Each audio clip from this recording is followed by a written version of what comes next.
اے اللہ، جیسے تو اندھیری رات کے بعد خوبصورت روشن صبح لے آتا ہے، ایسے ہی ہماری زندگیوں میں روشنیاں، امن، محبت اور خوشیاں عطا فرما، آمین۔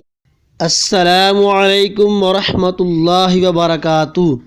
آج ہم اس ویڈیو میں جانیں گے کہ غسل کا سنت طریقہ کیا ہے۔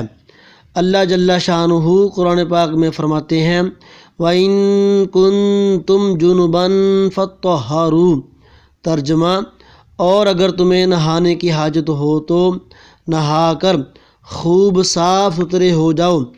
غسل کا سنت طریقہ یہ ہے کہ دل میں اس طرح نیت کیجئے کہ میں پاکی حاصل کرنے کے لیے غسل کرتا ہوں، زبان سے کہنے کی ضرورت نہیں۔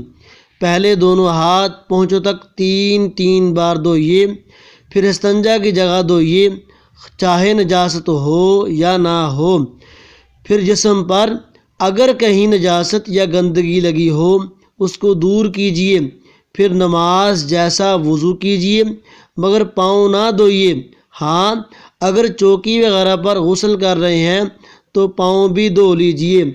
پھر 3 بار سیدھے کندھے پر، پھر 3 بار الٹے کندھے پر، پھر سر پر اور تمام بدن پر 3 بار پانی بہائیں، پھر غسل کی جگہ سے الگ ہو جائیں۔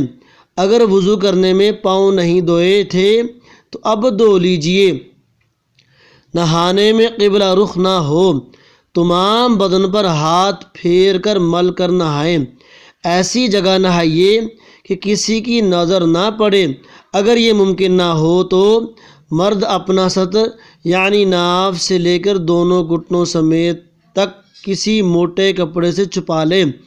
موٹا کپڑا نہ ہو تو حسب ضرورت 2 یا 3 کپڑے لپیٹ لے، کیونکہ باریک کپڑا ہوگا تو پانی سے بدن پر چپک جائے گا اور معاذ اللہ عز و جل گھٹنوں یا رانوں وغیرہ کی رنگت ظاہر ہوگی۔ دوران غسل کسی بھی قسم کی گفتگو مت کیجیے، کوئی دعا بھی نہ پڑھیں۔ نہانے کے بعد تولیہ وغیرہ سے بدن پونچھنے میں حرج نہیں۔ نہانے کے فوراً بعد کپڑے پہن لیجئے اور غسل خانے سے باہر آنے پر یہ دعا پڑھیں اللہم اجعلنی من التوابین واجعلنی من المتطہرین۔ غسل کے 3 فرض ہیں۔ نمبر 1، غرغرہ کرنا، اس طرح کہ پانی حلق کی جڑ تک بہہ جائے۔